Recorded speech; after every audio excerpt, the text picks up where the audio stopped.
Right, ladies and gentlemen, welcome back to the channel. We're talking about the Jacksonville Jaguars in today's video. What you're seeing right now is Travis Hunter just saying he's going to do whatever it takes to go out there and play right away. So rookie minicamp was like a week ago for you guys, and Travis Hunter was playing offensive snaps. We're going to get into some highlights in just a minute here.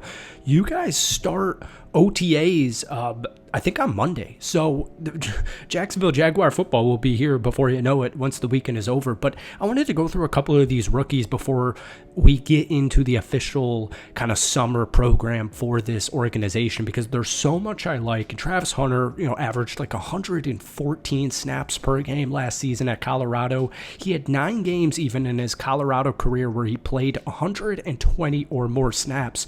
Folks, no player has had a game where they've played more than 120 over the past 5 seasons in college football. So my point is, we saw offensive Travis Hunter last week at rookie minicamp, and we're about to see defensive Travis Hunter at OTA. So let's get into some clips here. All right, this is, the viral tweet, the viral clip from Travis Hunter doing his no gloves thing in practice, rainy day in Jacksonville last weekend. But I want to talk about 2 more rookies specifically after Travis Hunter, but I really am so excited. I made a video about Jacksonville a few days ago talking about why I really liked this team. Growing up as a kid, their teal, their colorway was always so intriguing. I remember rooting for Blake Bortles even a few seasons, now that's probably 10 years ago. But the Jacksonville Jaguars have always had a really interesting allure to me. And now they have this dude on the screen, Mr. Travis Hunter. But they also have a really good GM who is super young and is making big time bold baller moves right away in his tenure. Brand new head coach Liam Cohen from Tampa, that's where I live right now, and things are moving. And I think I made that Jacksonville Jaguars video a few days ago, and people were saying Trevor Lawrence is not a good QB. He's not a good QB. I don't agree.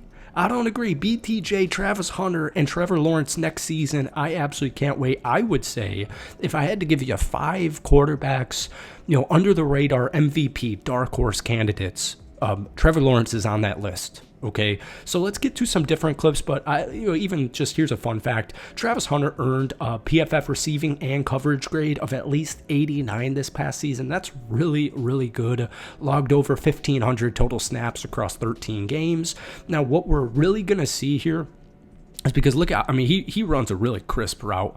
I'm really curious because we're going to see probably more offense Travis Hunter early on.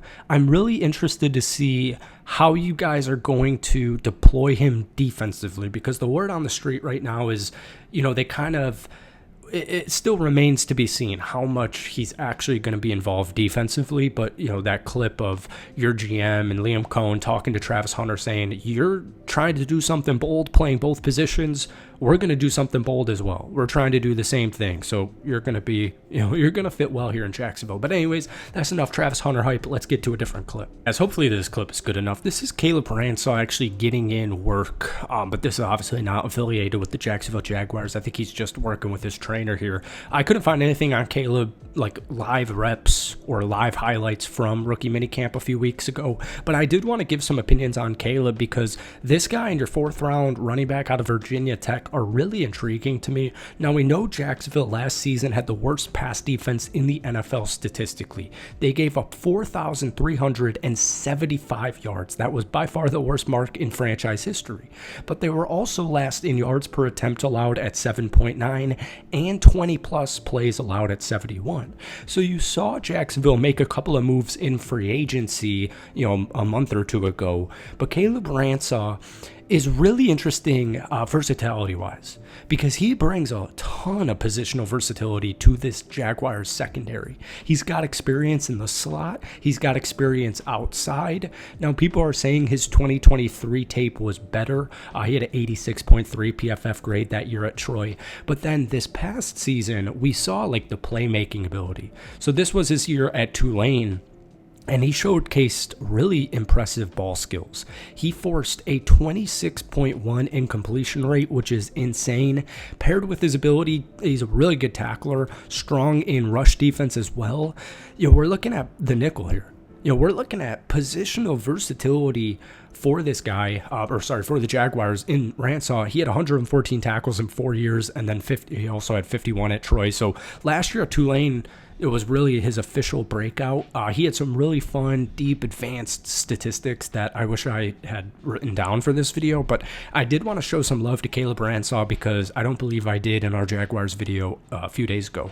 One final rookie I want to talk about. Let's get into it. All right, this isn't too long of a clip, but this is insane. This is Bashaw Tutin, your guys' 4th round draft pick out of Virginia Tech. Now, before I even get into this, I do want to ask my Jaguars fans watching this video right now, what are your thoughts on the current state of your running back room? Because, I know Etienne's season last year was chaotic. Some people are feeling hopeful for a bounce back, kind of last shot opportunity. Some people are ready to move on to fully Tank Bigsby. And that now Tutin kind of, I love saying that out loud. It's so funny, Tutin. But this dude is an absolute stud, and you can just see right here, he's just doing some simple drills with his footwork here. Adding the spin cycle. I could literally just watch this all day. Maurice Jones-Drew just kind of came to my mind. I don't know why, but anyways, he's literally unbelievably fast. He posted the fastest 40-yard dash of any running back in this past year's draft class at 4.32. He also fits well in the Jaguar zone blocking scheme, but this dude, I think probably his best opportunity at playing. Once again, let me know your thoughts on Etienne, because I'm a little bit biased maybe. My buddy was huge on Etienne a few years ago coming out of college. I'm still big on him. I like drafting him in fantasy. It's always annoying, but neither here nor there. My point is, more likely than not, at least in my opinion, Tutin's going to be a special teams guy for you this upcoming season. He was really good at that in college football. The past 2 seasons, though, with returns and running, he's produced 2,963 all-purpose yards in just those last 2 seasons. He had 2 kickoff returns for touchdowns in 2023, and that's, like I said, probably where he's going to contribute the most for Jacksonville just because of the 2 running backs in front of him. And then there is a small minor/massive concern, fumbles. He fumbled 9 times over the past 2 seasons. So if that doesn't improve, honestly, immediately, not looking good. But if it does, then it is looking good because he's got all the intangibles. I mean, he's got it all. 4.32 40-yard dash, super, super fast. So probably going to be more of a slow burn, just considering the running back room, fumble concerns, et cetera, but long-term, him and Tank, I like it. Once again, still hopeful on Etienne, but I have a feeling my comments are going to be a little bit opposite of that. So I also like Jack Kaiser, linebacker out of Notre Dame, but that's all we have today because I just wanted to get a Jags video out before you guys start OTAs. I think it's on Monday, so stay tuned. We're going to have a bunch of Jaguars videos this upcoming week, but hit that like button, hit that sub button, and let me know down below, outside of Travis Hunter, what rookie are you most excited to see this upcoming season? Peace.